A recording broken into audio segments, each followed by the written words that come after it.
Hi, everyone. I hope you liked the last session that we had on career in data science and machine learning. And today, what we're going to do is we're going to add one more topic to it, which is career in data science, DevOps, and machine learning. I hope you liked the session last time. And the purpose of these sessions is that you should ask more and more questions. All right. The purpose is to be to answer your questions as many as possible. All right. So I'll try to answer your questions. I'll try to answer your questions as we go ahead. And the main agenda today is to help you understand the career in data science, machine learning, and DevOps. All right. So this is basically the agenda.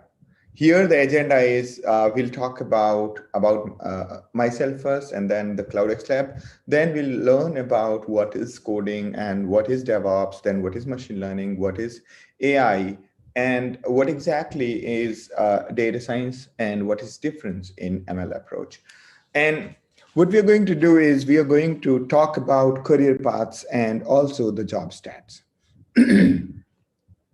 So feel free to ask any questions in this in the YouTube channel, and it's going to be a 2-hour session, and there's going to be a 10 minutes break, and afterwards we will spend a lot of time in this webinar to answer your questions. So I'll explain an idea or a concept, and you ask lots of questions on it, and I'll try to answer those questions.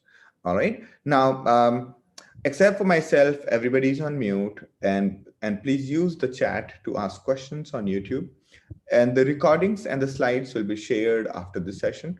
Feel free to take screenshots, share on YouTube, share on Twitter, share on Facebook or LinkedIn. It's up to you. All right. Or if you are a blogger, feel free to create a blog around it. And just let us know that you are going to use these slides or the screenshots from the session. We're completely liberal with it, as long as you just give us a credit saying that these slides are from CloudxLab. All right, so great, wonderful, wonderful to have all of you in the session. So the main idea is going to be this. Now, a bit about myself. I have worked with, in past, I've worked with a company called DE Shaw. That's where I started my career. I'm 2002 pass out from IIT Roorkee. And afterwards, I joined a company called DE Shaw. DE Shaw is an interesting company because it was the data company, the data and computing company before the big giants like Amazon and Google, right? So at D Shaw, we did a lot of computing, and before the term big data was used and the machine learning was used, we were using all of this in order to do a lot of financial analysis and hedge funds. Afterwards, I founded a company called TBITS Global. At TBITS Global, we built a software with which most of the power plants in India are built. Afterwards, I joined InMobi and built a recommender engine on a humongous data, terabytes of data, or you can say hundreds of terabytes of data. So that was one of the largest data set I've ever handled. After InMobi, I worked with Amazon. Amazon's detail page for mobile is what we owned. And I worked on that part. And after Amazon, I started No Big Data, and that became CloudxLab. As of today, we have CloudxLab, which is being used for learning all sorts of technologies. There are every day there are more than 10,000 users who are learning at CloudxLab, and I'm very, very proud of that fact. All right. So feel free here. Our main agenda here is that to upskill people, to help people get jobs, to help people do great in their careers. And because there's a huge gap, there are many companies looking for great talent, And on the other hand, there are many people who are looking for jobs. Now, there's a gap between the two because I mean, though it seems like if there were many companies who are looking for candidates, then why are these people still looking for job? The reason is there is a difference in the skill level, and to fill that gap is why we started CloudxLab in first place. All right, so this is basically largely the agenda. We are going ahead and right. At CloudxLab, the main vision is to help engineers to upskill themselves and IT professionals in mostly the new genre of technology, such as machine learning, deep learning, big data, DevOps, and make them employable and future ready. So there are very important things that we have done at CloudxLab. We realized that, I mean, the content is there. Many people have created content or the books. There are a huge number of books, and there are a huge number of YouTube videos and the blog posts and so on. So the content is out there. But what we did was we created a playground. Playground is somewhere you can work, somewhere you can code. And basically, this is very well integrated with our environment. So in the sense that on the left hand side, you will see there is a problem statement. On the right hand side, there is a notebook. Okay, it's a real Jupyter notebook on the right hand side. It's a little custom version that we have modified. And on the left hand side, what you see is there's a challenge given to you and you have to solve it. And once you solve it and you submit the answer, it gives you the points. Now, this makes learning fun. So we are working, basically our core business is, our core vision is to create such kind of tools so that the boring education can become really, really practical and fun. All right. And I'm going to answer multiple questions related to data science and other careers as we go ahead. All right. Now, moving ahead. So on CloudxLab, we not only give this environment, but we give you access to entire set of tools, right? You get your terminal, you get your file browser, you get a workspace where you can upload data, download data, and so on. Now that makes this a full-fledged cloud environment that you will see when you join a firm.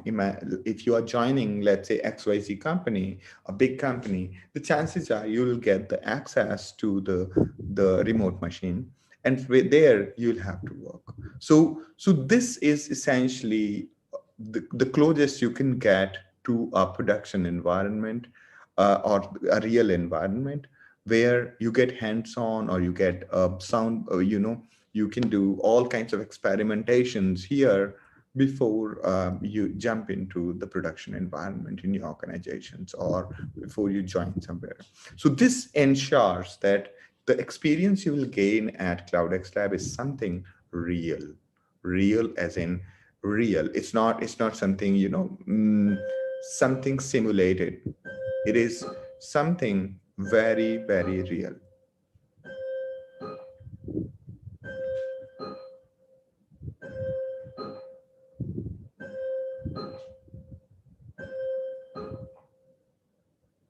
Now, there's a seamless experience at CloudxLab. You will have no worries of installation, hardware, or permissions. There is centralized data set where you can access all the data sets without having to rummage around or look for them. And your devices can connect any browser, SSH, and operating system. You can do all kinds of, you can connect from phone, you can connect from browser, you can connect from a desktop. It's up to you. All right.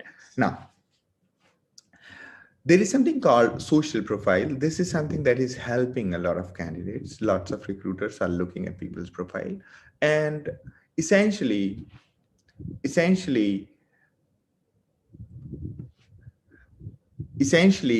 is the environment where you have lots and lots of visibility to your portfolio. Many people would visit your profile, and as you work on things, your progress will be reflecting here. And there is something called, other than the profile, there is something called the discussion forum. Discussion forum is fairly active. Lots and lots of users are asking questions, and we are answering those questions. Other than this, below every question, there are comment feedback. So below this one, okay. So you can actually try it by yourself. You can just go to CloudxLab, okay, and just go to home. Okay, by default, you'll get this kind of newsfeed. If you go to home, you will see something called, let's say, Python for machine learning, okay, or Python for beginners, right? So this is a course where you can start your journey to the course. Okay, so I'm just starting, let's say, a 0 days lab. Okay, now this is going to add into my courses. All right, this is going to add into my courses. Let me click on this. Yes, it is started here now. Okay. All right, you can see that this is the entire, you can see all the exercises and right, everything here. So you can just click on start. Now, in case you see here, you don't see a lab, you might have to take up a lab subscription, but for 7 days is free. So you can just sign up. And moreover, the amount that we charge for the technology and tools that we provide per month is very, very low. Okay. Yeah, it came. So it's taking a bit of time, but it will come.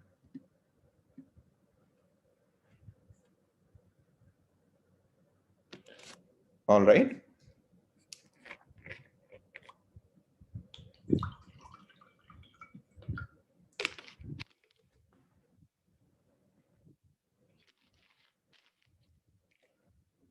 Okay, so basically you can just skip whatever you like and you can jump on to the questions. Here there are MCQs, there are theory pages, and then there are multiple choice questions, and there are these coding exercises. Okay, there are these coding exercises. This is a this is fill in the blanks. This is coding exercise. Okay. So you have all sorts of exercises, and because we understand that you cannot learn anything without practicing. You can at most memorize things if you're not practicing. You can at most you know memorize it, but that's of no use when you are going for a job or interview or trying to solve any problem or project. That memorization will not help. Okay, therefore what I'll recommend is, it's only 134. I can guarantee you that will be very quick. You'll finish it in like a month. If you have not studied any programming, you can, I mean, if you have not studied Python before, you can quickly finish it in a month's time. Okay, if you've already finished programming, then you don't need this. All right. So I just talked about is the experience. In case you do not wish to take a lab, you can just sign up for a free lab of 7 days and then complete this course. All right. So I'm sure that you will definitely like this course.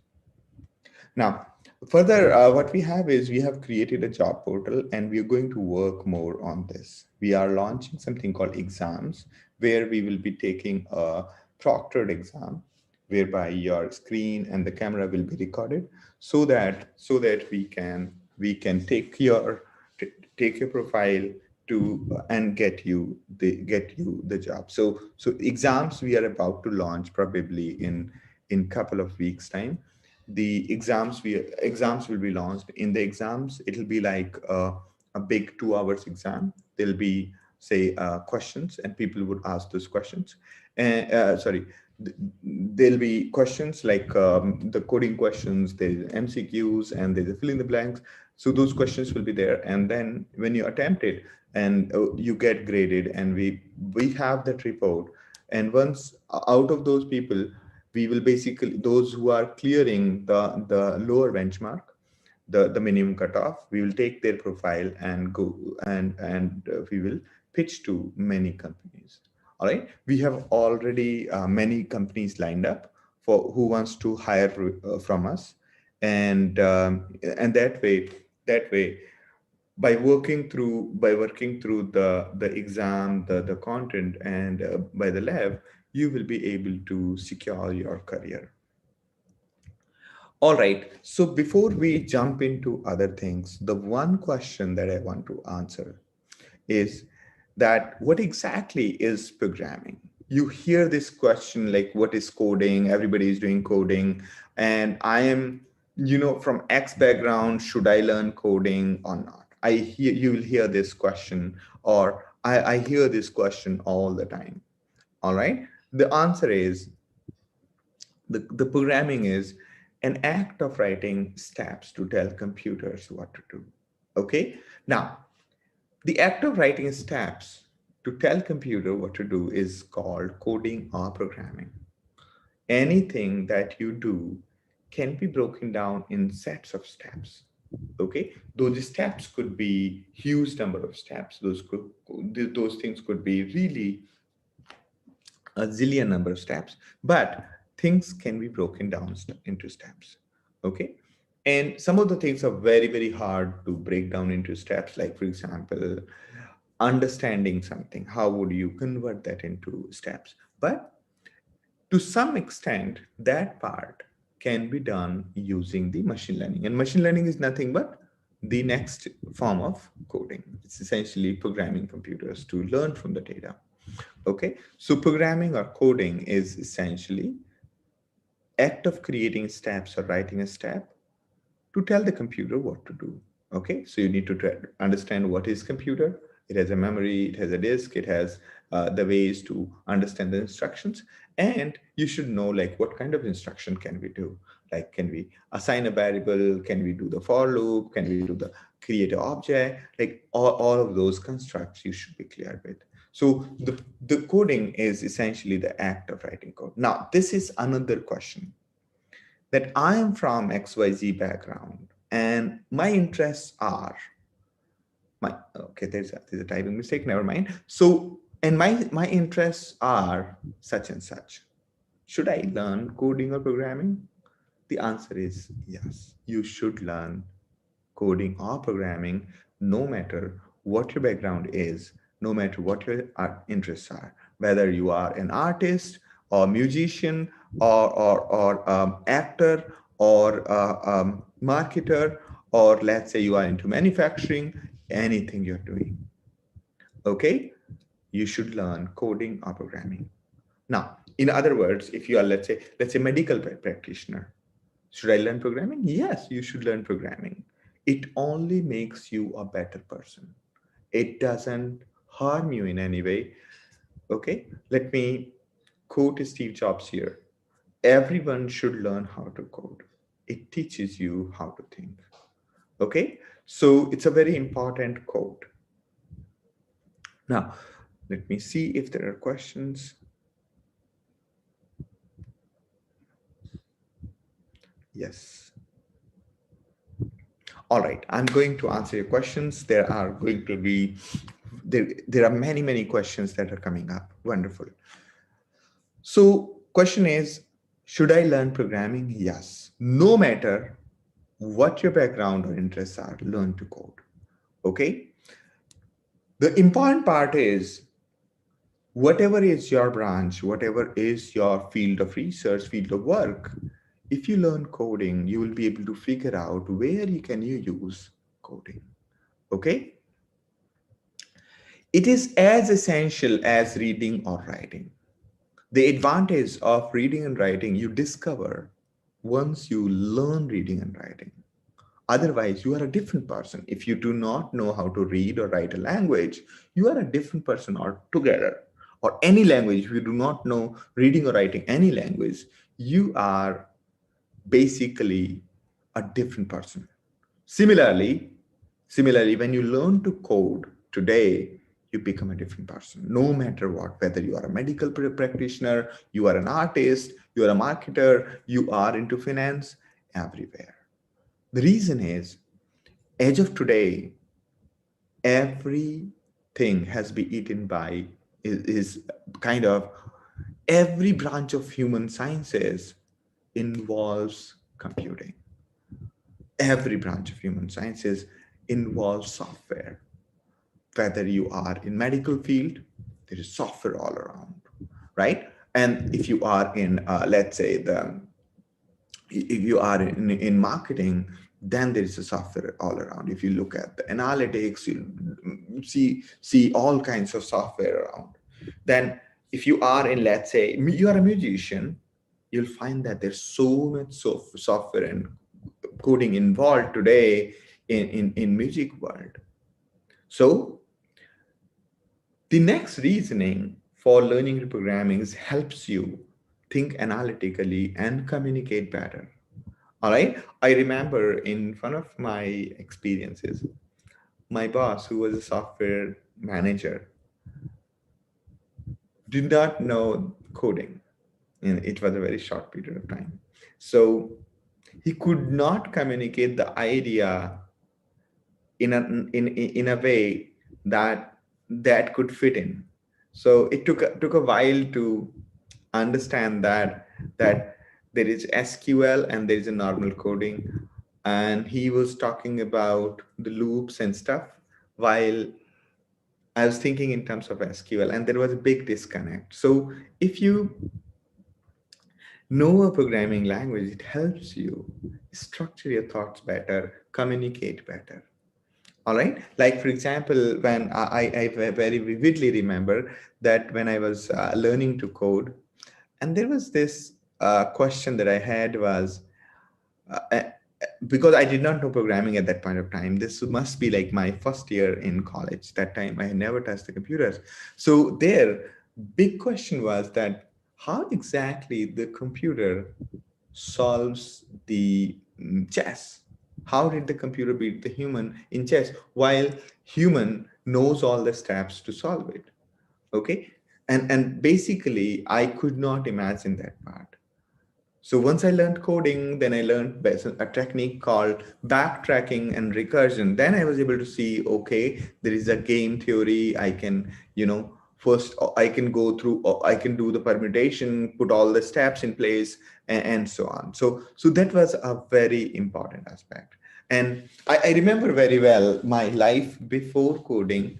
I was not able to visualize how to break down a complex problem and into steps and do it.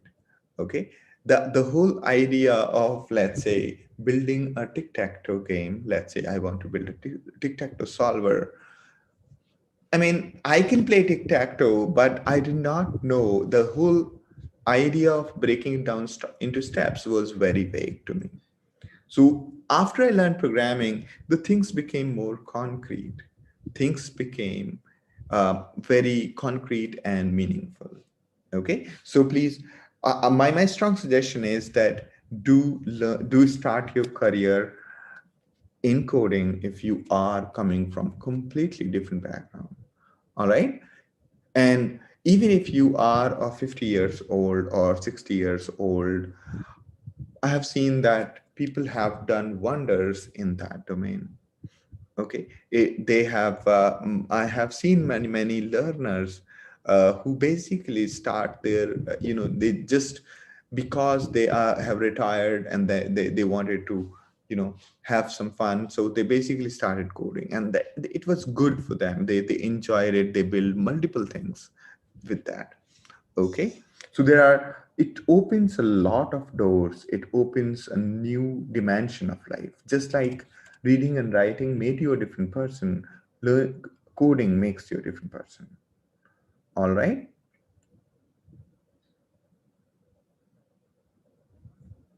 And one more important thing is that when you learn one programming language, your ability to learn a new language becomes drastically better.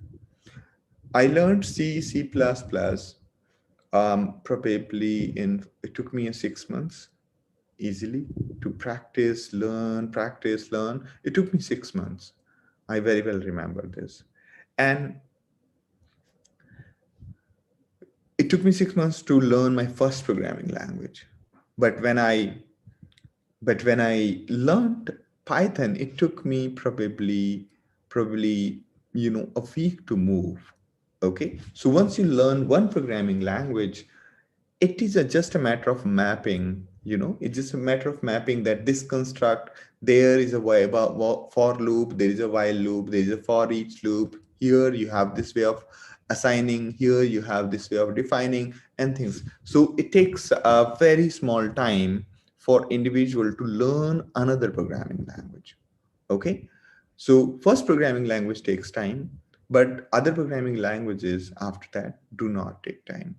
But what takes time is being able to convert a real life problem into steps. Like, for example, how would you multiply a list of numbers with another list of numbers, right? Now, how would you multiply two matrices? How would you, let's say, write a code that can run another code, right?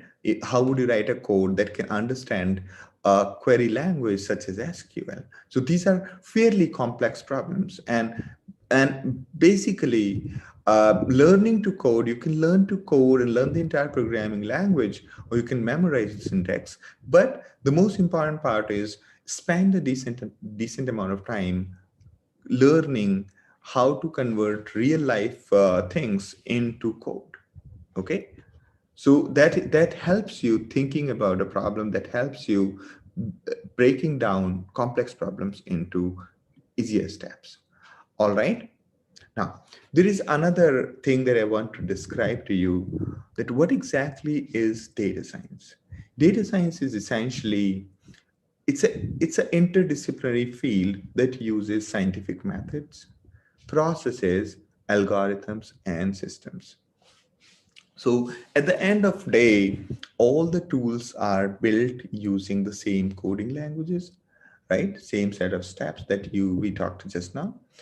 These tools make your life really, really easier so that you have to code less. For example, if you're using, say, SQL, it would help you filter if the data is in the tabular form, you can quickly write the filter statement and pick few rows, pick few columns out of it, take this table, take another table, see which of these are overlapping, see if, right, look up this values into this one, and so on and so forth. You can do joins and intersections and so on. So basically, that's SQL. SQL helps you analyzing the tabular form of data. And then there are tools that help you analyze the unstructured data and processes and so on. So basically, the data science is a very interdisciplinary field that uses scientific methods, processes, algorithms, and systems. So by combination of these various fields of study, the main objective is to extract knowledge and insight from many structured and unstructured data, right? So essentially, here the the idea is that,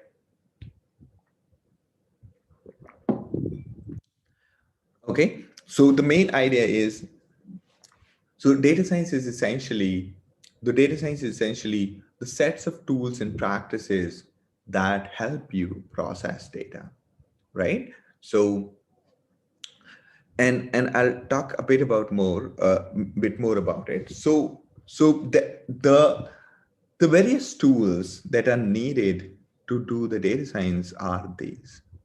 An individual, it's an overlap. It's an overlap of maths, computing, domain knowledge, information technology, and statistics, right? So maths and statistics are the same thing, okay? So, right, if you consider that way, so maths and statistics are same way. Computer science and information science are same thing, and domain knowledge. So you can say simply three things: maths, computing, and domain knowledge. All right, that's data science. So if you know about these ideas, right? So most of the maths you have already studied up to 12th class. And if you can combine that knowledge with computer science and the domain knowledge, you are a data scientist. All right. So we've designed a detailed course that takes you through the entire journey. I'm going to show you this. So if you go here, there are quite a few questions around this. Okay. So let me just go to home. This is a newsfeed. All right. So here we are. So you will see that there is a certification course on data science and AI. All right. So this one is a live course delivered by the faculty from IIT Roorkee and the industry experts. And this one basically, if you take a look at this page, the curriculum tells you a lot about it. Okay. The curriculum here is, let me just walk you through the curriculum. Okay. So basically, when you want to become a data scientist, you need to know the fundamentals of computers. Okay. Other than coding, which is, let's say, Python, other than coding, you need to know how to deal with Linux, because lots of data cleaning can be done by using the Linux commands. Okay. Then after that, here, there is a tool called Git, which is SCM. This is essentially a tool for software management, where, or code management, you'd say. When you have multiple teams, you have to manage code. For that, you use a tool called Git. And there is a GitHub where you can publish this code. There are many other Git repositories, such as GitLab, or you can create your own, but the tool remains same. Okay, so Git and Linux, Python. So the fundamentally, when you are studying your career in as data scientist, you should finish the foundations part. Okay. Then these are the further libraries from Python, such as NumPy, Pandas, and linear algebra. Right. These are machine learning and mathematical foundations. Okay. So after that, we have the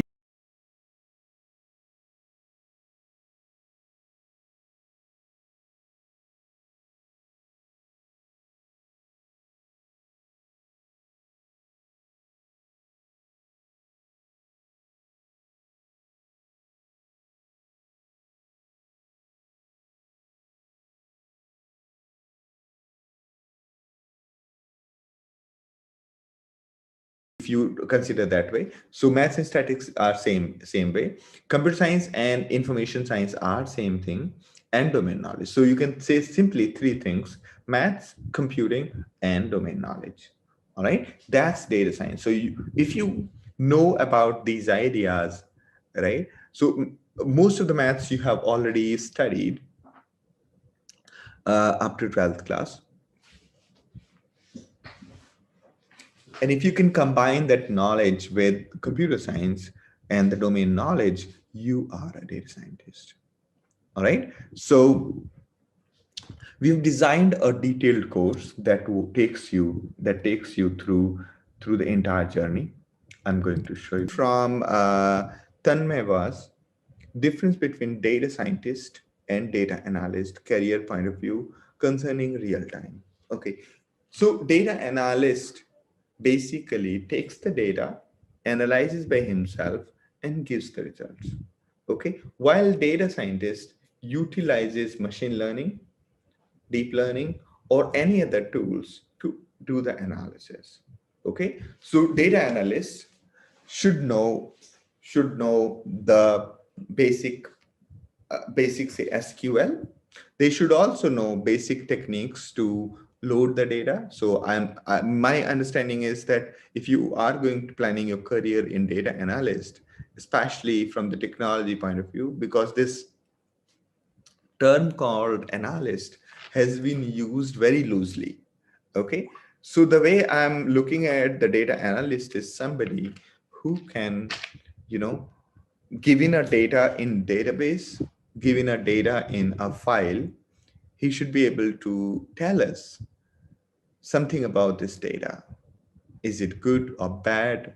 Given this data, can he tell, right? Can he summarize it saying that this data is showing that we are losing this much money every month and so on, or we're making this much money every month. This data shows that our sales mostly happen from here, and our sales and this particular domain is needing this. All right. So for that, a data analyst must know what is SQL, must know Python and NumPy, right? Python or R, but I mean, my suggestion is if you have not known R, there's no point in learning R now, because whatever can do with R, you can do with Python. Okay. So, so basically, if you are a freshman and you're planning to build a career in data analyst, my suggestion will be learn Python, learn R, learn Python, learn NumPy, learn SQL. Okay, and of course, learn a bit of Linux.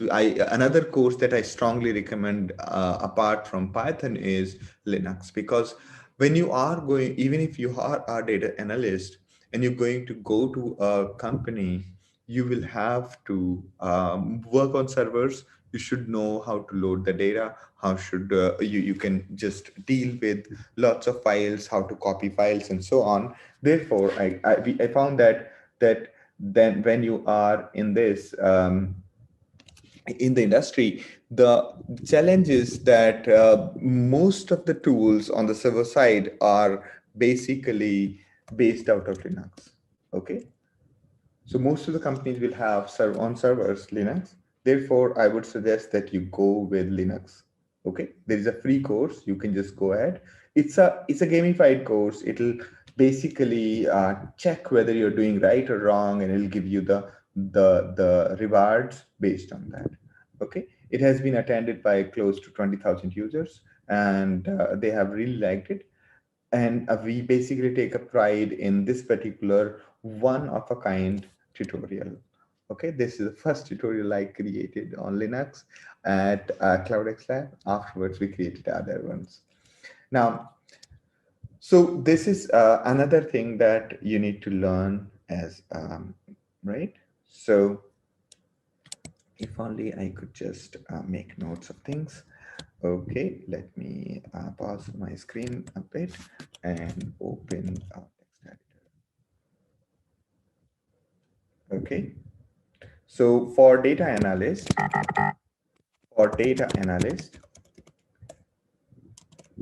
my suggestion is learn Linux, yes, learn SQL, learn Python, learn NumPy and Pandas. Okay.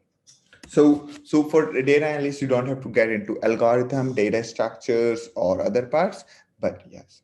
Now, from the career perspective, the data scientist, data analyst also plan to move in the career to machine learning engineer. Okay, and right, because what you have to do is when you are let's say planning a career in machine learning, what you have to do is you have to finish we have to learn the machine learning aspects of it. Okay, the machine learning and right, machine learning engineer. Okay, right, the data engineer needs to know what data analyst knows. Okay, plus they know about big data and DevOps. Okay, those are the two skills they know extra. And when we talk about the machine learning engineer, okay, the machine learning engineer also knows a deep learning component of the machine learning. Okay, they also know. Now there's a title called machine learning ops. right? Machine learning ops engineer, which is essentially you should know what a machine learning engineer knows, okay? Plus DevOps. Okay, so make sure that you learn that part, and this is going to help you build the career. I hope this was good.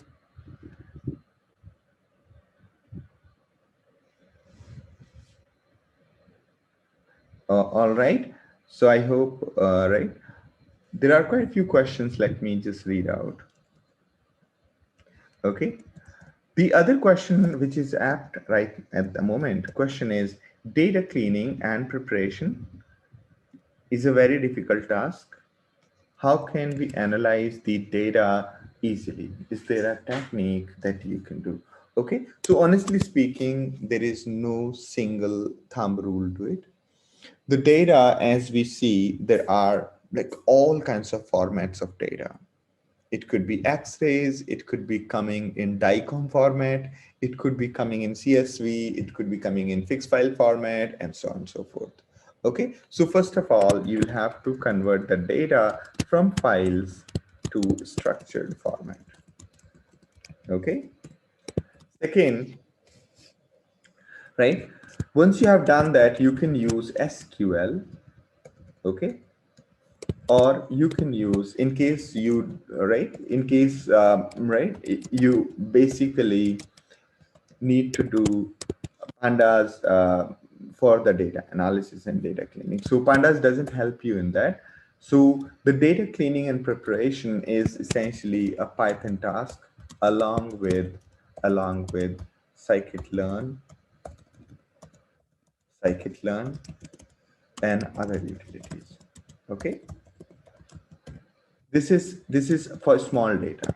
Okay. If you are doing for big data, okay, if let's say this is your small data, like something that can fit in the memory, that's right. But if it's a big data, then okay, if it's a big data, then the you will have to use different tools. Then you'll have to use Spark, Hive, etc.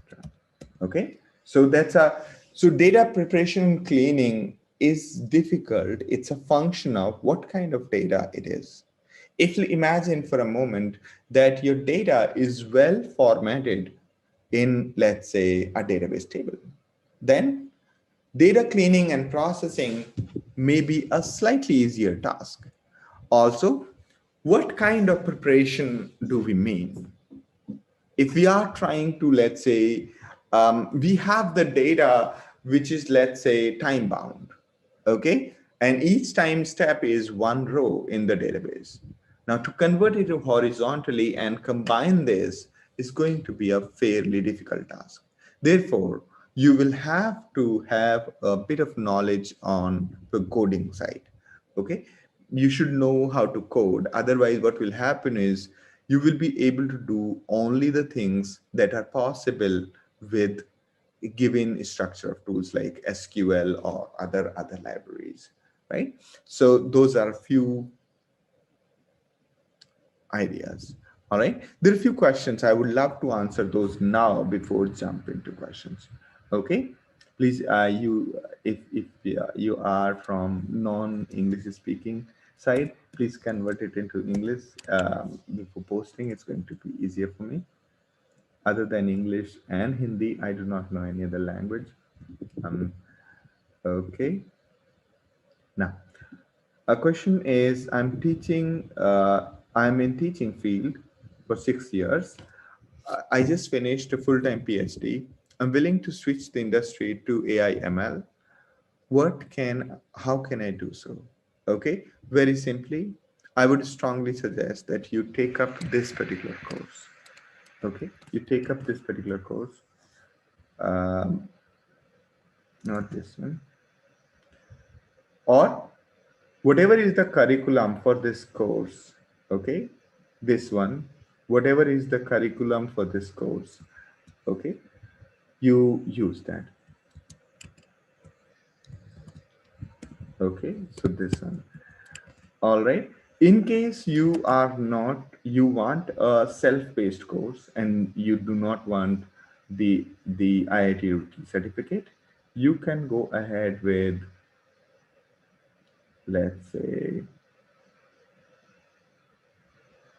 yeah. So this one, okay, this one. All right. This has the recorded content, okay, the data science specialization, and it doesn't have a certification associated. So you can try either of these. Now, moving ahead, in case you are looking for an MSc in the same subject, you could take up this particular course, because this is certified by, this is the, here you get the MSc proper.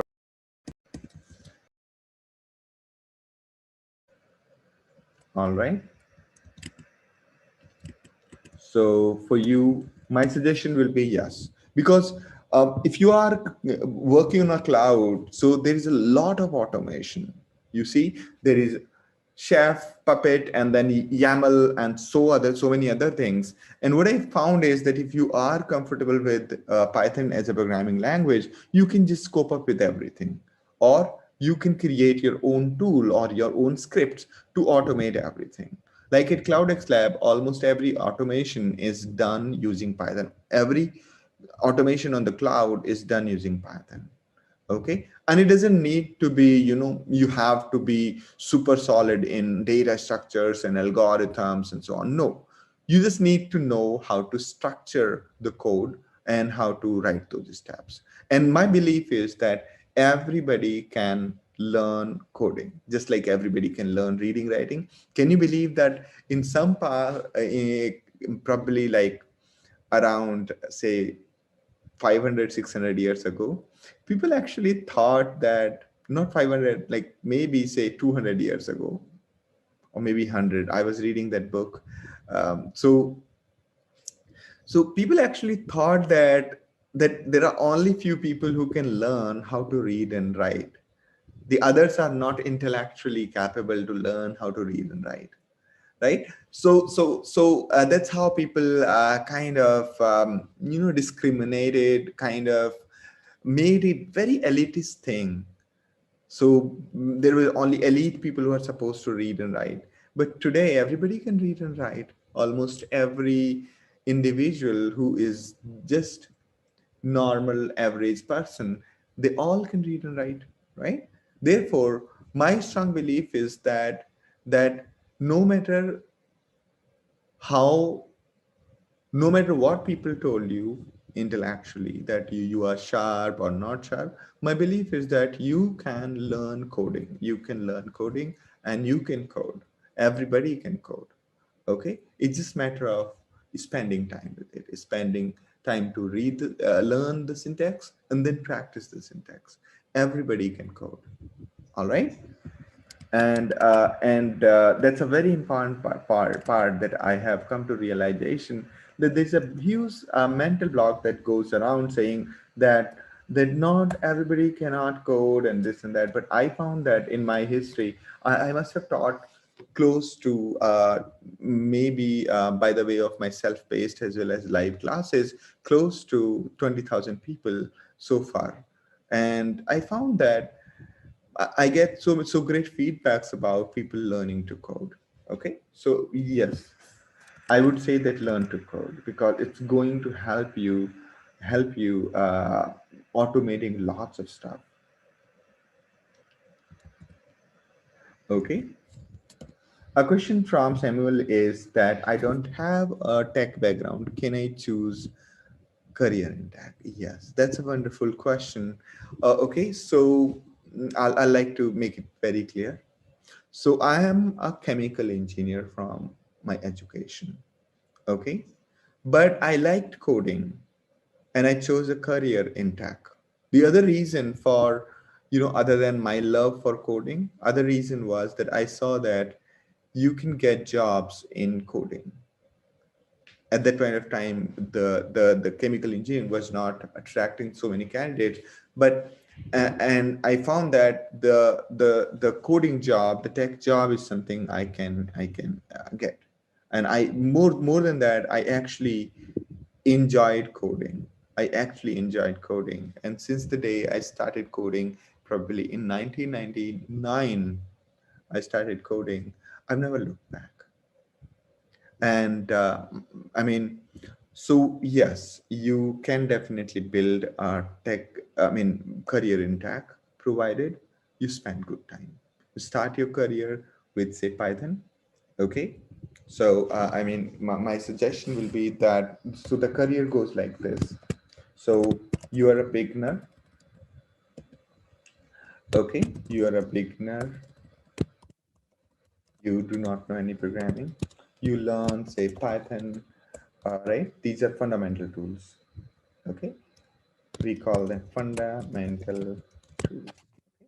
You learn Python, say Linux, a bit of Linux, not too much. You don't need to be like a Linux kernel hacker. You just have to know like commands so that you make yourself comfortable with file system and commands. Okay, just like how to run this, how to do this, how to do that. Okay, so and then maybe Git, because you'll have to check out the code, commit the code, and so on. And SQL. Okay, these are fundamental tools to know. Then comes the next one, like we call it like a quick career. Okay, initial career. Okay, initial career could be, let's say, mobile developer, right? Mobile development.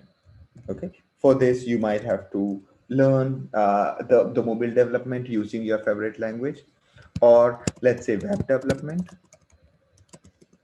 Okay, here when you are talking about fundamental tools, you can also talk about learn, say, JavaScript and other things. Okay, web development, you need to learn, say, HTML, JavaScript, and you need to also learn the styling and so on, and also learn how to communicate back and forth. So here, the one tool that has seemed to work is Django. Django is a web application framework in Python. Then, right after that, what you can do is, I'll just put semicolon to separate things. I know that I'm deviating from my usual presentation, but this is something that I personally want to explain. The initial career could be in mobile development, web development, or the right. This web development is also called as full stack, also called as backend engineer. Okay, so right, and all of this you can actually practice and do at CloudxLab. Okay, now the next one is right. The other career could be in the ETL, right? Other ETL, or you could do the big data engineer job. Okay, so this could be your initial career. Okay, for this you'll have to study the big data part. For this you'll have to study HTML, JavaScript, CSS. You should know how to build the website, and probably a framework like Django or Node.js or some other. Okay, then, or you might want to build the mobile apps. Okay, but my suggestion will be, if you have to choose between mobile development and the web development, choose the web development, because if you build a website or build a web app, you can embed it and create a mobile app, but not the vice versa. Okay, so similarly, like when you are building anything, right, if it's not too intensive for the phone, you can build it, right.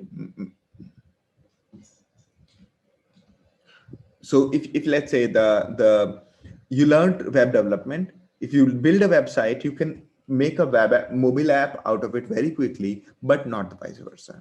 Okay, and anyway, if you are building a service, you will have to anyway build the mobile web version or the browser web version. So better thing is, if you have to choose between mobile app development and this, choose the web development. Okay, the other one is ETL. When you have data, you have to clean it up. In that case, choose ETL. Then there comes a cloud engineer. Okay, in case of cloud engineer, my suggestion is finish the DevOps course, because when you are Okay, let me make it a little more cleaner. This will help you. Okay, so, okay. So this way, I think, I hope my screen is making sense to you. Don't, okay. I mean, don't worry about too much about formatting. Okay. So this initial career is something very important. All right. Now, once you are in the initial career and you want to grow further, then you go ahead with, and here there are more domains such as game programming. Okay, game programming or game development. Okay, all right. But the important part is that once you are clear about the fundamentals of any programming language, right, then everything else becomes pretty simple. Okay. Now coming back to where we are. So initial career, after initial career, the next step is, right? So either you can get into the ETL career where you know how to do the big data engineering. Okay. Also, sometimes you can just do PHP here instead of Django. Okay, Django, PHP based frameworks, or you could do Node.js and so on. Okay, but we prefer kind of Django better because Django is something that is pretty useful. Okay, all right. Now, this is the initial career. The next, right now, here there is something called React also. Okay? React JS, and there is React Native. Okay, so I'm just talking about the various careers you can have and how to proceed with each of the career. Okay, and then the secondary career after the initial career, like when you want to grow a little higher, my suggestion will be here. Every engineer will basically move into either ML engineer and ML engineer or ML ops engineer. Okay, ML ops engineer. Okay, right. Also, this DevOps, right? You see, cloud engineer. There is actually DevOps engineers are fairly senior position. Okay, after you finish your initial career, you become really good experienced in dealing with the systems. Then you become, right. Okay, all right. Something like this. So basically this is how you can think of the career. Of course there are many domains, I cannot really cover all, but this is largely a picture. But the story starts with learning and encoding.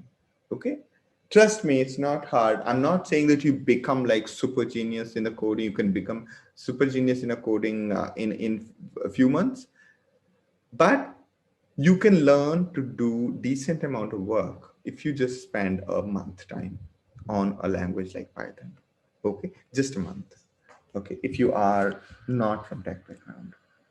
Okay, all right. There are a couple of questions. I hope you do not mind me answering those questions. Let me answer. Right. Okay.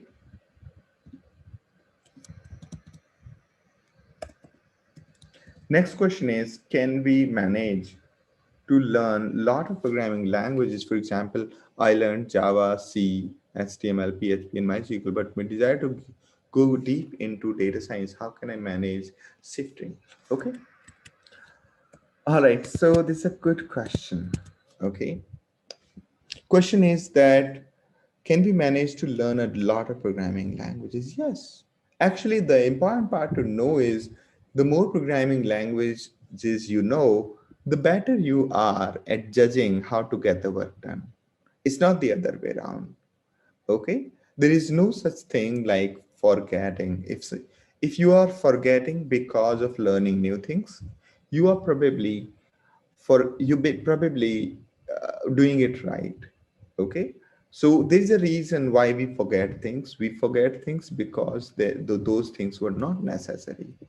Okay, whenever we learn new things, we forget some things which are not necessary. And there's a beauty about our mind that it figures out what is not necessary uh, things. So initially we learn by memorizing things. As we do practice and as we learn more and more things, we forget lots of things and we basically cement the ideas around it. Okay, so similarly, an individual can learn many programming languages.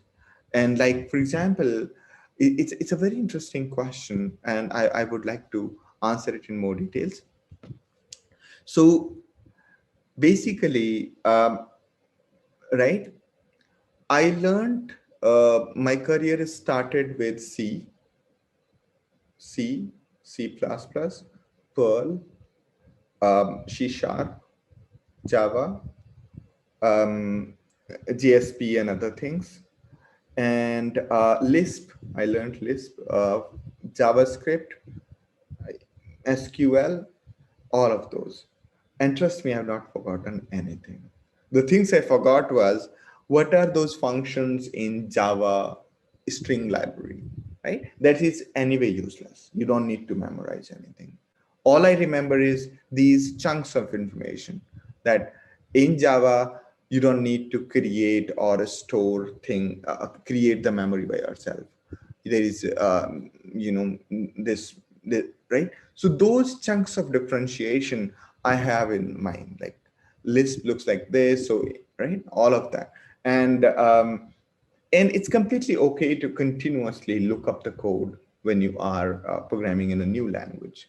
So I mean, so you will figure out the difference between A language and B language, and you will only remember those differences. Similarly, those so it is definitely possible to learn many programming languages. As an engineer, as a senior engineer, that becomes imperative that you will not be afraid of any programming language. It's just like, for example, I had to learn Scala. I learned it very quickly. Okay.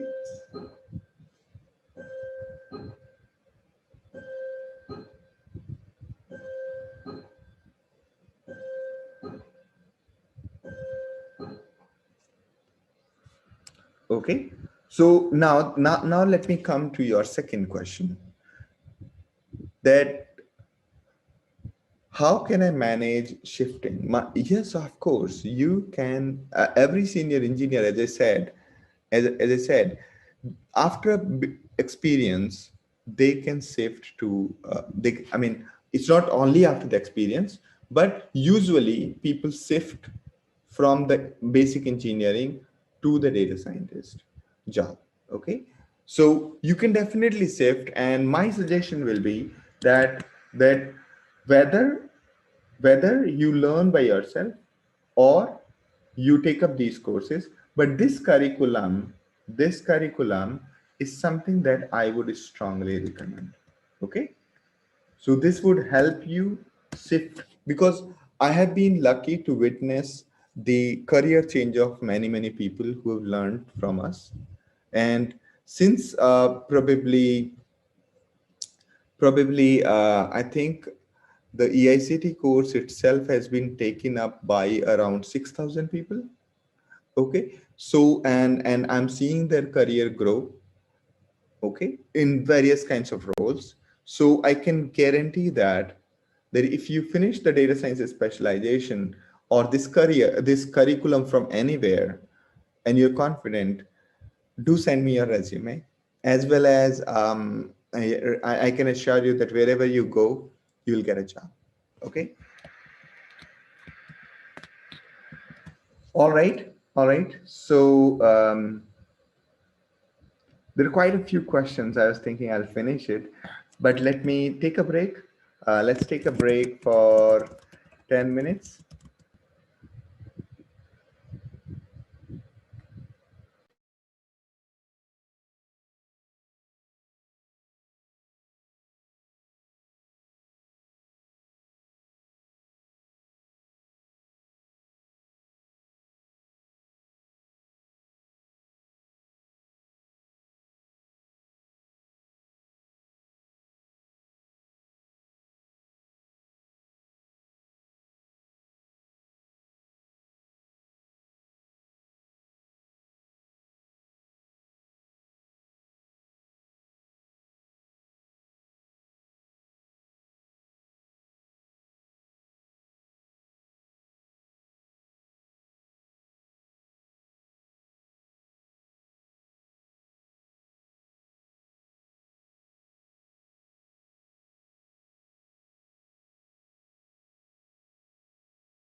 All right, so let's get started. Wonderful set of questions, and I'm actually really liking it. So your questions especially. So yes, a question is how much dollars can we expect as a salary?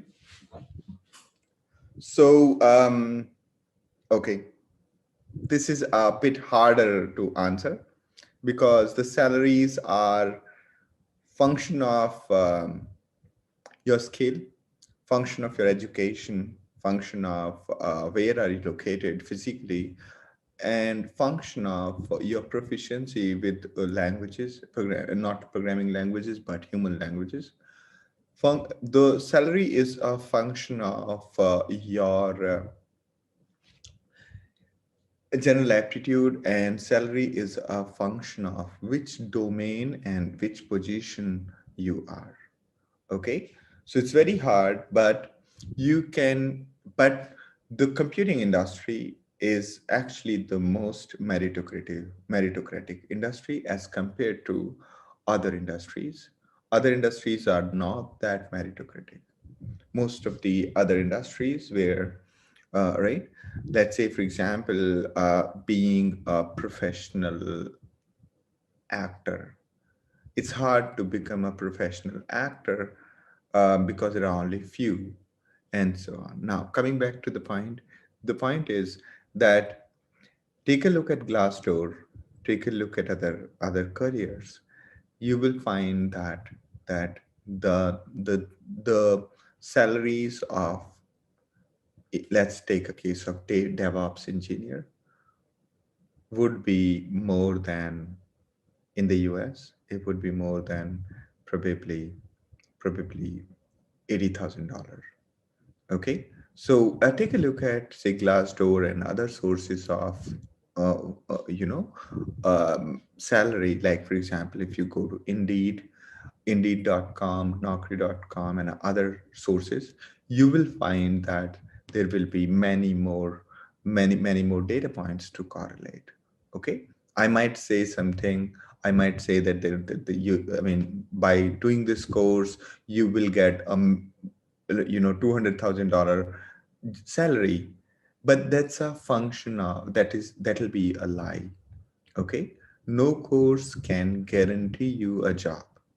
Okay, even the top institutions in the world, even when Google or Microsoft or Facebook is hiring, even from the top colleges of the world, they still take their own test. Okay, they don't rely on the college degree.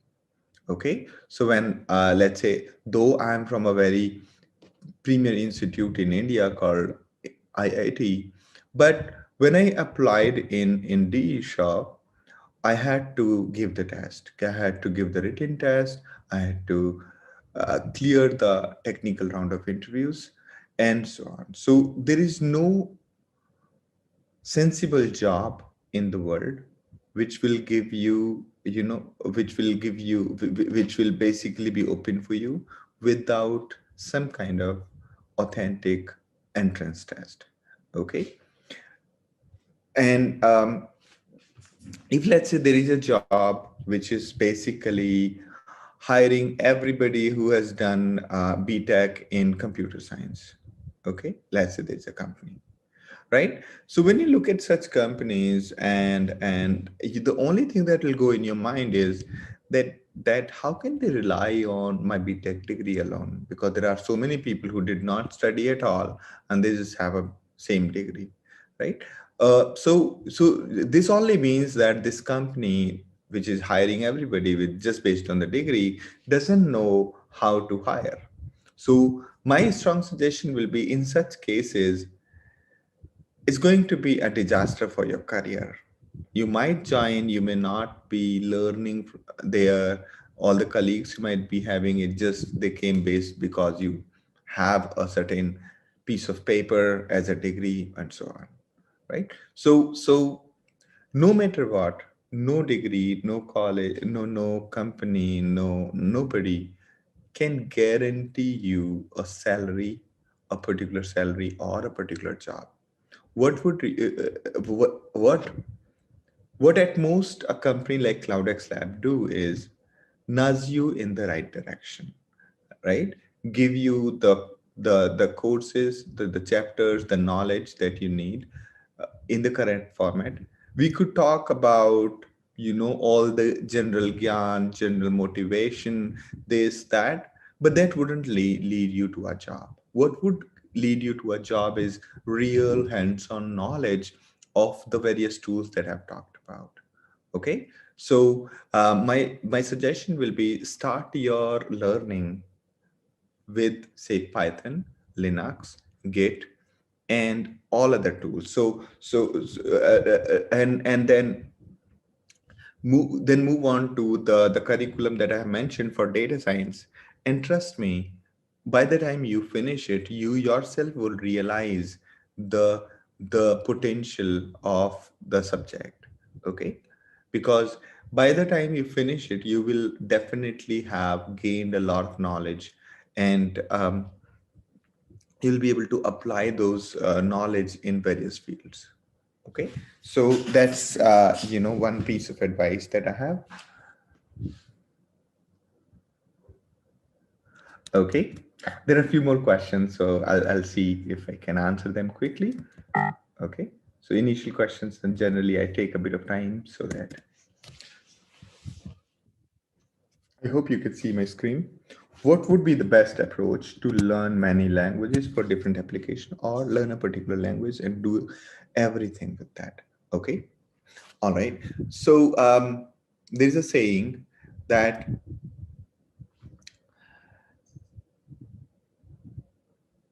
right, if you have a hammer, you will think of everything as a nail, right?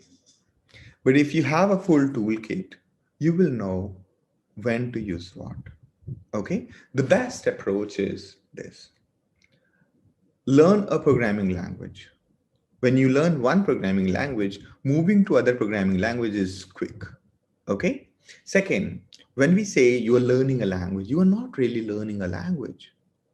What you have to learn is, you don't have to memorize all the functions that every library in Python has. No, what you have to learn is how to solve problems using Python. Like, for example, a simple question is that how would you find the max of a list of numbers, right? One way is you look for a method which is there in the library, or other ways you write a loop.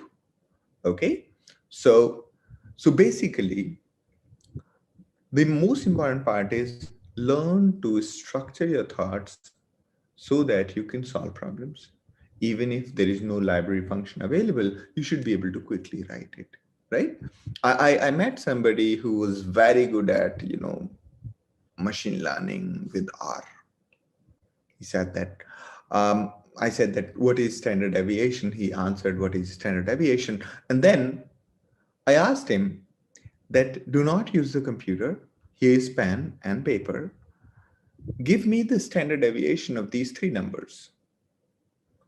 And to my surprise, he could not do it. So it's not the programming language that you will learn eventually. Programming language is just a way to structure your thoughts. When you finish programming, you will learn how to structure your thoughts to solve problems. Okay? And as you proceed, it'll be more about how would you structure your thoughts to get the work done. All right. So the best approach will be learn one programming language, learn the ideas on how to convert the questions into code. Okay. That's how we have structured the Python course, Python for beginners, the free course that we have mentioned. That's how we structured. By the time you finish Python course, you will not only learn Python, but will learn the coding in general. When you know coding in general, no matter which language you choose, you can just quickly learn it. Okay. Say, for example, Scala, it took me a very small time, to learn Scala, right? I just have to look through, okay, what are these syntaxes means? What are these symbols mean? Okay, it is like Java, it is like Python. In Python, we do like this, Scala, we do like, so you were able to correlate very quickly and would be able to learn many languages. And unlike a general language, unlike a human language, in case of humans, when we learn a new language, let's say I need to learn Chinese, it's going to be a mammoth task, right? I have to learn all the meanings of words and so on and so forth. That's not true in case of programming language. In case of programming language, if you know one language really well, as in, if you know the construct of a language, one language such as Python, moving to a new language is very, very quick. Okay? Very, very quick. The most important part you need to learn is how do you convert a question, a problem statement into the code. Okay? Start with simple solving things like how would you solve a Sudoku problem? Right? Given a Sudoku problem, which is a 9 by 9 array, how would you fill it, right?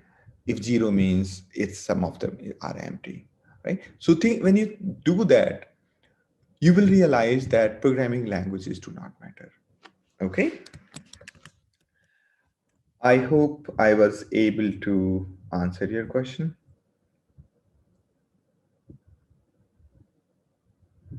Okay.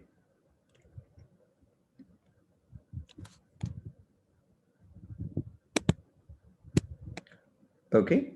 A question is, by using unstructured databases, can our task become easy for processing unstructured data? No, that's a lie.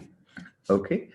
Lots of people who were trying to sell their databases, which are able to handle semi-structured data, right? Right. They made you believe that if the databases such as NoSQL, right, will make task of processing unstructured data easy. No, no, not at all. They made it possible to store humongous data in a format which is not really strictly tabular. Okay. But processing that data is still a big task.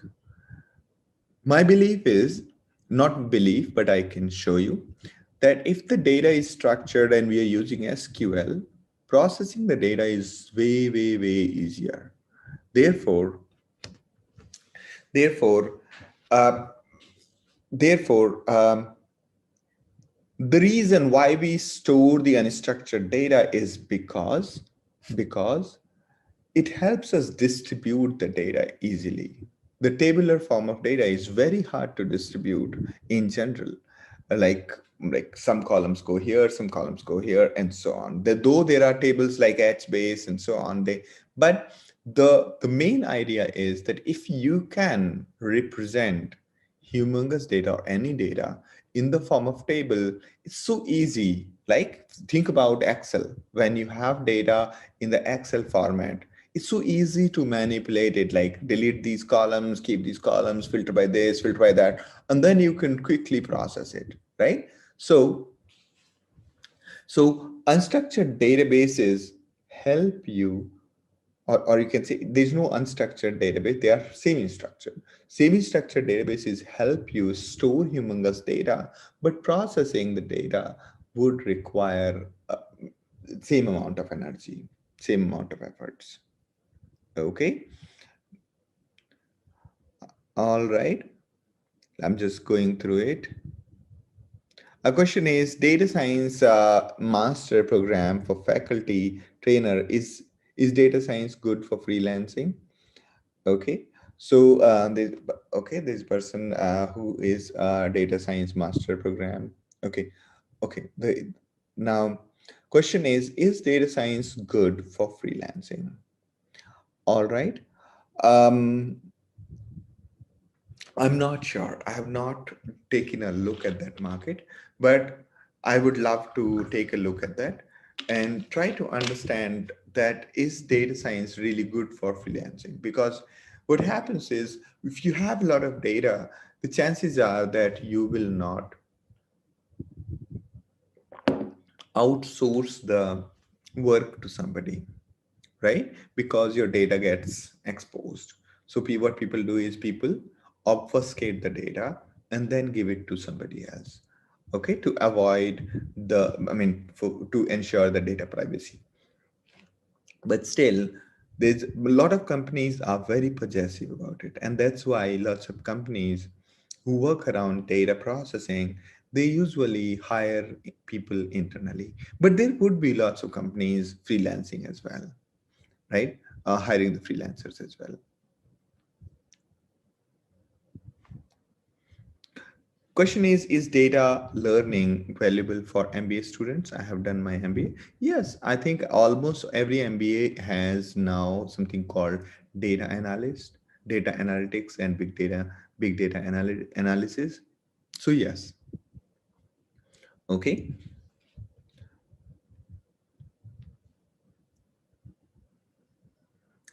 Question is, which of your data analytics techniques are you proud of, right? Most proud of. So this is a good interview question, and right. So I do not have a particular technique per se that I am, super proud, but I basically utilize all kinds of techniques, starting from Linux commands to map reduce and ETL techniques and so on, based on the requirement. I'll understand where is my data, how big is this data, what is the end use, and based on that, I'll pick and choose the tools that are needed. All right. I want to build a system to this is another question that I'm reading out. Question is, I want to build a system that detects and define faces and things. Okay. All right. So good question. So I'm going to, all right. So here is a question. So everybody, please pay attention. This is something that I want to. Okay, so question is that I want to build a system that can detect, define faces and things. What should I do or start with? Here is the thing. Okay, so this is something that almost everybody should try. Those who are comfortable with basic Python and the general tools, okay, try this one. Okay, in guided projects, take a look at Flask. Okay, I'm actually super proud of this particular project. Okay, try this project. Okay, what you will learn is you will learn a lot of things in it. You will learn a web development, complete web development. Okay, you will build a web application which does the face recognition. Okay, I'll just show you. All right, so I actually created a video around it. Okay, the end result of this one looks like, okay, I'm just going to show you. Uh, uh, uh, okay, you can take a look at by yourself, and all you have to do is go to, okay, go here, click guided project and search for Flask. Okay, this is all under explore courses. Okay, so it has a fair number of courses under it, and you can take a look at that. So here, these are the things that you can take a look. All right, so I'm so sorry. I'm so sorry. My screen was paused and I have been showing things.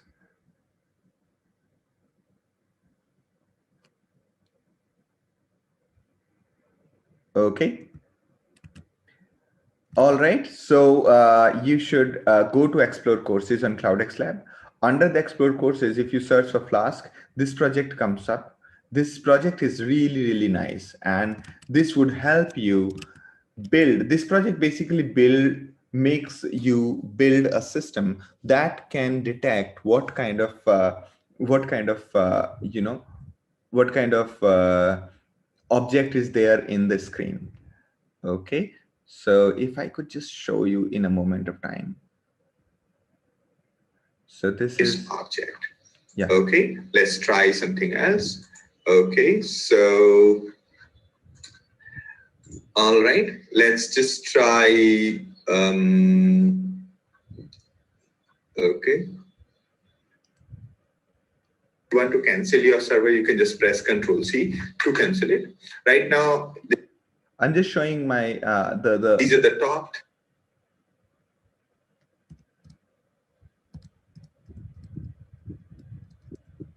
I'm just going back.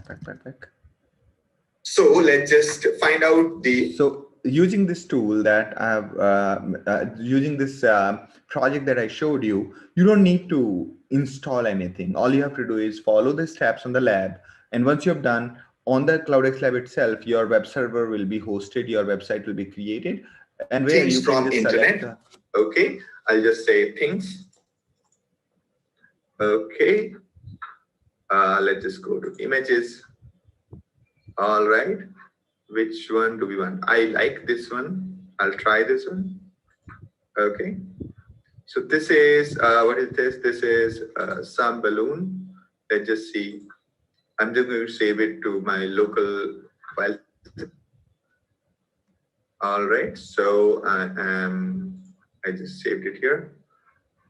All right. So it's some random name. It really can't figure out from that, from the name. Where is our, here. Okay. Now, this is the website that we have just created. Choosing the file. Okay. This is the one that we just created. Yeah.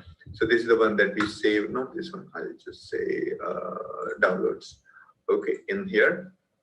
All right. Open and submit. All right, it's going to take a bit of time because it's doing a lot of work over here. In the next tutorial, I'll show you how to make it very efficient. Right now, it on an average takes more than 10 seconds. But in that particular tutorial, we have brought it to lesser than 2 seconds. It looks like there's an error because the file name contains brackets. Okay, I'll just rename the bracket one. I've already renamed it. Okay, I'll try this. Okay, so now, right, I could see this here. This is where everything is going on. If you want to cancel your server, you can just press Control C to cancel it. Right now, this is showing post/uploader 200 means successful. Okay, there. So what you're seeing right now on the screen is that we built a web application using this project step by step. I mean, it lets you code this HTML, JavaScript, and everything, and then you basically it gives you these predictions. Balloon is this, like the probability of balloon is 99.7%. The probability of parachute is this much. Airship is this much. So this is one project that you would like to build, right? So so go to Explore Courses, and under that search for Flask. Explore Courses, search for Flask, and you will find the, okay, you will find this particular project. So there are many projects at CloudxLab that you can look for, and they will be very helpful. And here you'll find that this one is enhancement of the previous one. It makes it extremely fast and extremely efficient. So try both of them together, one at a time. Now, moving ahead. So let me take a look at more questions and then, okay. All right, moving ahead. So there are many questions unanswered. I know that I went a little too much into questions first, but that's okay. So data science is essentially an intersection of all these fields that you see. Now, the question is, what exactly is machine learning? Machine learning is essentially the field of study that gives computers the ability to learn without being explicitly programmed. Okay, so I'm going to take a real world example of how the computer learns to play Mario. In this example, what one of the researchers did was he hooked the computer he hooked the algorithm to a simulator on the computer in which the Mario game was being played. And this algorithm, or you can say robot, this algorithm was pressing keys and observing the score. And here is an example of how it performed. In the beginning, this algorithm was just pressing random keys and it's not working, and it is not really performing great. Now, after a while it dies, it doesn't really perform great. But after a while of playing, this is example of reinforcement learning, part of machine learning, this is playing a bit better. It's able to move forward, able to see a bit into future and trying to solve it. And few more weeks of learning, now it is able to do lot better, right? This is how good I am at this game. So you can see it has started building intuition purely by the way of data. It figured out all of this by pressing keys, observing the screen, and observing the score. And that's how it is basically learning. You can see that?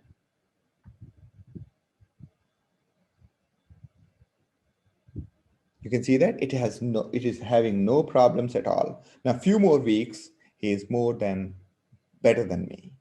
Okay, so here it goes. You can see you're going to see something amazing. Okay, this is my favorite part. What was that? So essentially it figured out when the Goomba is falling on it, it starts moving downwards, and the game thinks that the Mario jumped on the Goomba rather than Goomba jumping on it. So it found the bugs in the game which we never knew. And again,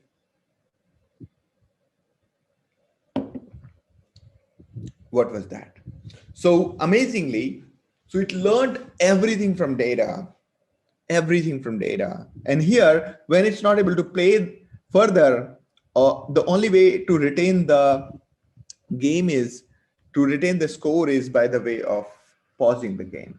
So what you just saw was the intelligence developed based on the intelligence developed based on the data. So this is machine learning. Machine learned from the data. Machine learned to figure out the rules by itself. Nobody taught Mario about the gravitation, collision, and this and that. No. Here, the program learned by itself by observing the past. And that's amazing. So the program learned to play Mario and other games without any problems. The other thing that I want to talk about is what exactly is DevOps. DevOps is essentially lots of things. Okay, DevOps is a bundle of cultural philosophies such as agile development. Agile development, as in you build small things and put them to production. So you basically move faster, okay? Instead of waiting for a year's time to build and release, you build the minimal viable product and put it to production, then make changes to it, put it to production, and so on. So this is agile development. So DevOps is cultural philosophies on top of the practices and the tools, okay? So the tools and practices essentially designed to develop faster and manage the operations better. Okay, so DevOps is made up of two words: development, dev, and ops, operations.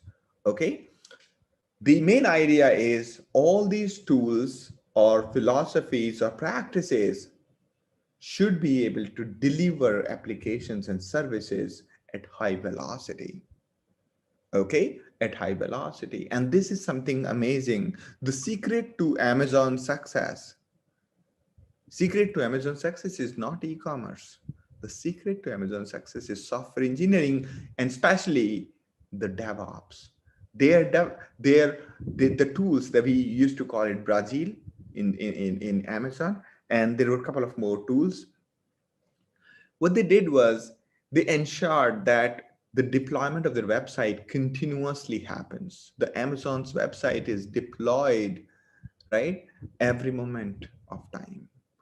The new feature development or deployment only stop in the US during Christmas, no other time in any city, any country.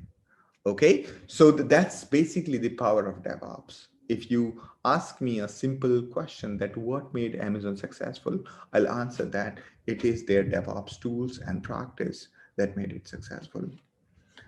All right. So basically today, those secrets are no longer secret. And basically now the world has embraced those ideas. Let me just, okay.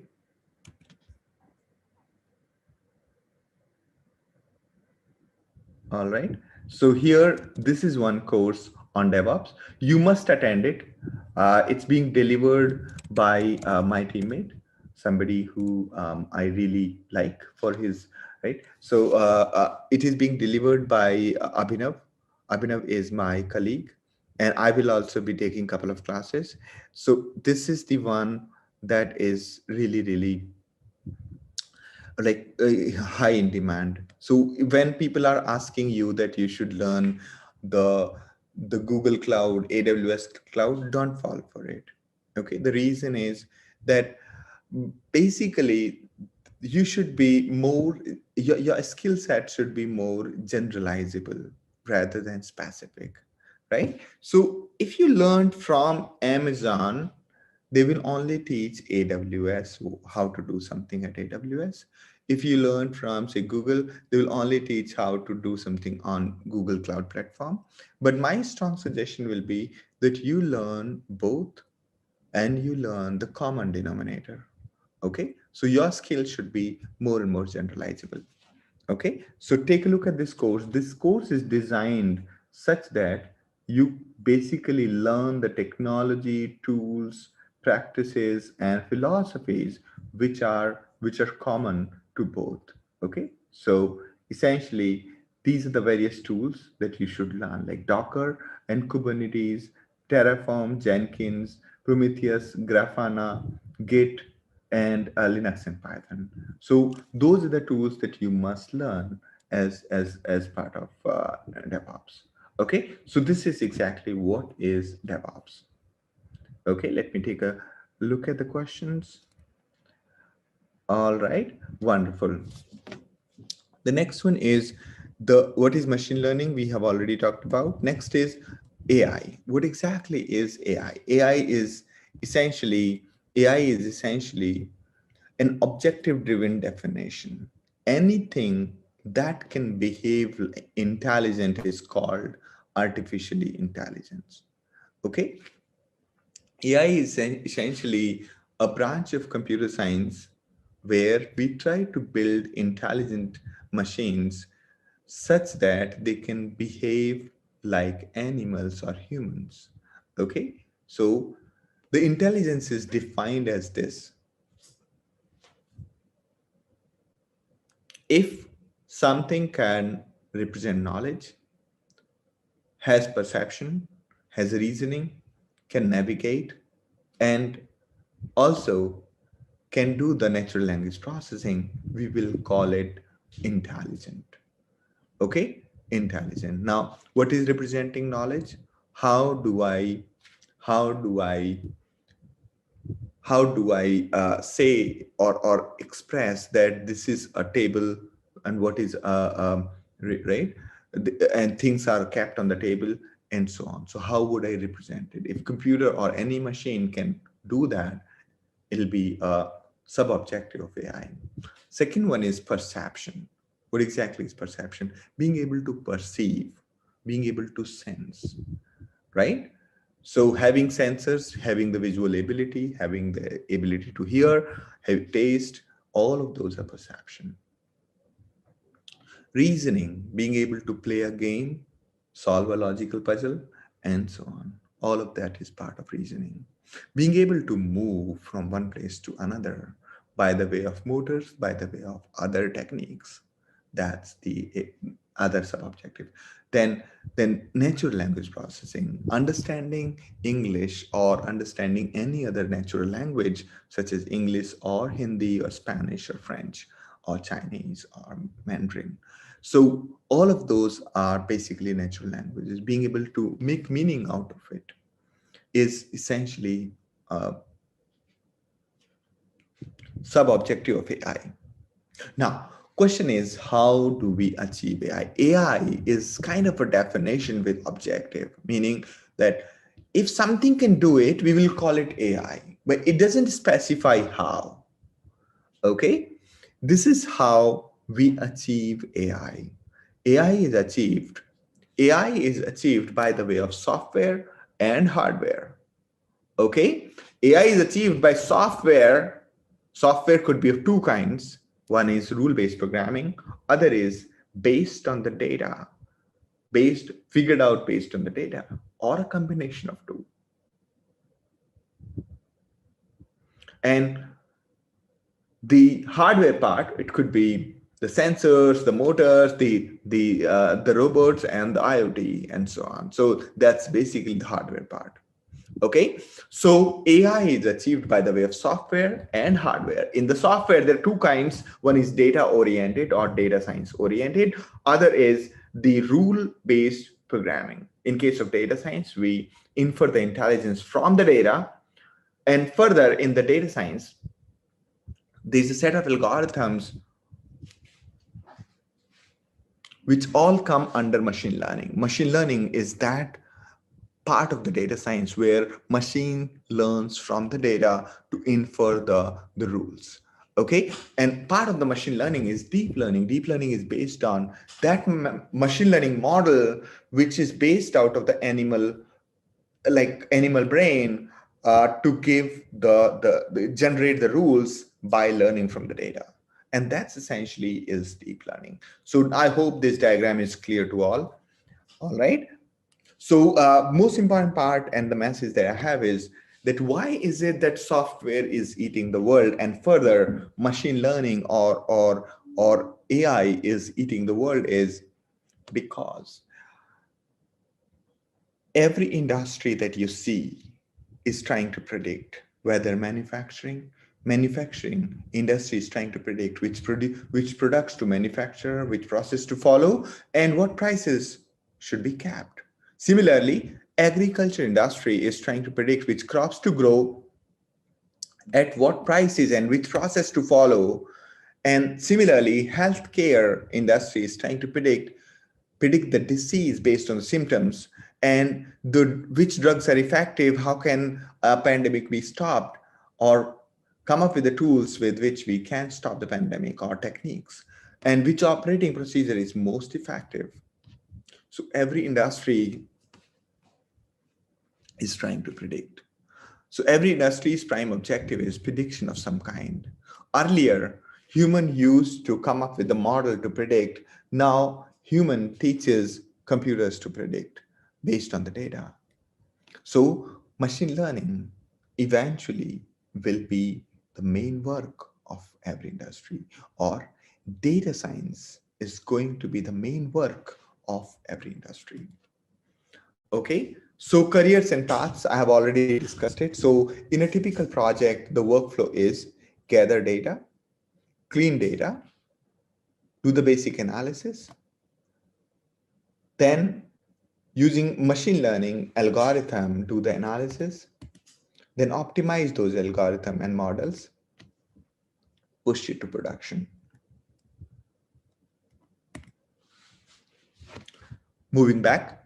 So gathering data could be done using many things.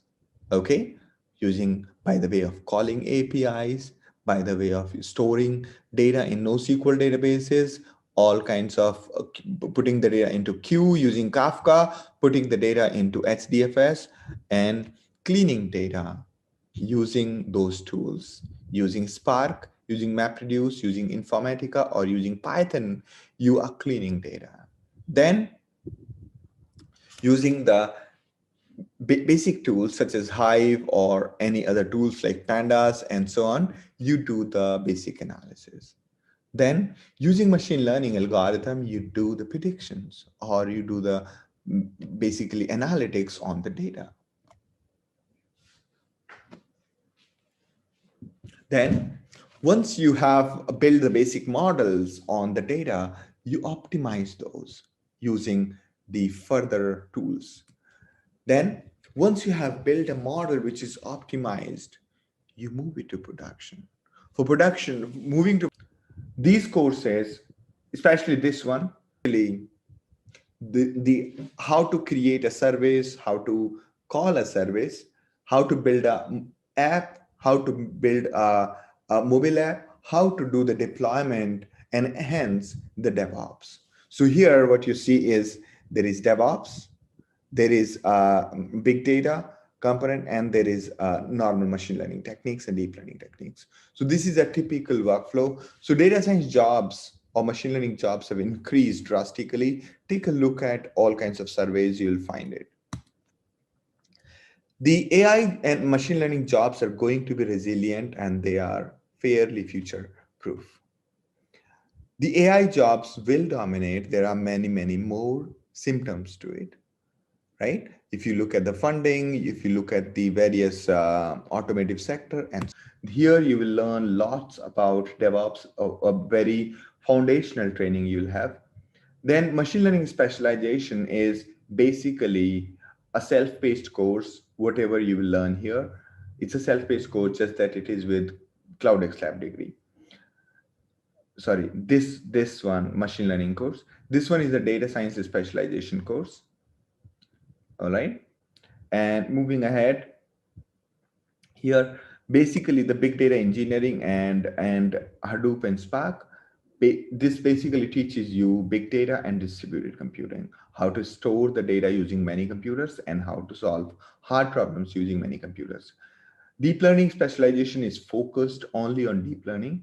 This is part of this specialization, right? Python for machine learning is part of this specialization. Again, it is essentially Python for beginners plus a bit more libraries like scikit-learn and other things.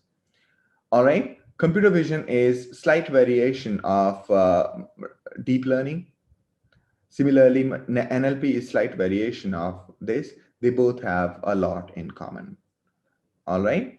And AI for managers is for those who are looking to study the AI, who are looking to study machine learning and AI very quickly in a month's time without having to do the mathematics or the coding. Okay, but this one is pretty hands-on course, and it uses Azure ML and our BootML tool, which basically generates the entire code rather than you writing it. Okay, so AI for everyone is part of this AI for managers course. This is something, if you are completely from non-tech background, if you're completely from non-tech background and you are trying to learn AI in a significant way, this course will help you. Okay, and right, so these are all parts of the above mentioned courses. Here, if you are, this is one thing that you should do if you are absolute beginner into the tech world. This course is something I would strongly recommend you. Even if you are doing your graduation, you have just finished your 12th class, right? I would recommend you that you go through this course. This is very, very effective in learning. All right. Remaining parts are part of existing courses, and you will learn to appreciate those. The other thing is, if you have finished the course from elsewhere and you are looking to practice, take a look at the guided projects. Guided projects are wonderful. They have, right? Like for this example here, this project will teach you how to forecast the bike rentals based on the historic data. This is a real data and real project. Okay, it teaches you all the steps in machine learning. Similarly, this project teaches you how to process your emails using Python. This project teaches you how to handle big data using Spark. Okay, so there are wonderful set of projects that you should finish. Okay, and all of these projects are free, and they come with a lab. Okay, so you can just take up the lab and you'll get all these projects. Okay, so the main idea is that whatever is your bandwidth to spend, whatever is your expectation, you will probably find the right course at CloudxLab. So let me just take a look at if there are more questions, right? So thank you so much for being in this session. I hope this was useful to you. I have tried to answer your questions. I'll take a look at more questions after this meeting is over. Okay. So thank you so much. Stay connected with CloudxLab. Right. Sign up for the free lab subscription or take up any of these courses. I can assure you that your your time will be right worth it. Okay. Every time, right, when you are at CloudxLab, you are practicing or building things, you will be able to learn. And also, it's not only the things that you are learning at CloudxLab. You can just go to my lab and just open, let's say, Jupyter here. Okay. And you can start writing your own code. All right. So if you go to Jupyter, this shows you the file, this shows you my, right now it's showing my files, but in your case, it'll be showing you your own files, right? In case you want to, let's say, practice Python 2, you can just open Python 2, Scala. This comes with Spark, Apache Spark. This one is Python 3. This is the Python 3 environment with TensorFlow 2 and so on. So you will, other than this, you can just open, say, terminal, okay? And there you can essentially just learn anything. This is R, and this is Python, this is Python, this Python 2. But if you export an environment, this environment, it becomes Python 3. Okay. Now, the other thing is that you can also talk to Hadoop. Okay. You can also talk to Spark. Okay. And I'll have to deactivate the environment. All right. So this one is, okay, let me just kill it and open it again. The reason is that I've set the environment to Python 3, and here we go. All right. Now you can talk to Hive. Okay. You can talk to Hive. You can talk to, this is Hive. Here you can type the SQL queries. You can talk to MySQL, the one that we have. You can talk to let's say Scala. Here you have Scala. Okay. And you can talk to, say, right, you can start using, say, you can start coding in so many languages. If you want to compile something in Java, you can say Java C. If you want to compile C programs, you can use GCC. If you want to, right, if you want to build in any programming language, you will actually find it here. Okay. And if you want to edit the text, you can use VI and so on. So make yourself comfortable here with this terminal. And for that, you can just go through the Linux tutorial. So in all, you will find the holistic experience at CloudxLab, whatever is your learning requirement. All right. So I hope this session was useful, and I am very sure that you should be able to choose a career. And trust me, no matter from which background you're coming, whether you are a doctor, you are an artist, you are a sociologist, anything, any background you are, you must start with learning a programming language such as Python. All right. Thank you so much. With that, I close my today's session. I hope you like the session. We are 12 minutes over, but I think 10 minutes break is for the compensation of that. So thank you, everyone. Wonderful set of questions. I enjoyed answering your questions. Stay connected with CloudxLab, and ask a lot of questions, and we enjoy answering your questions. And reach out to us at CloudxLab.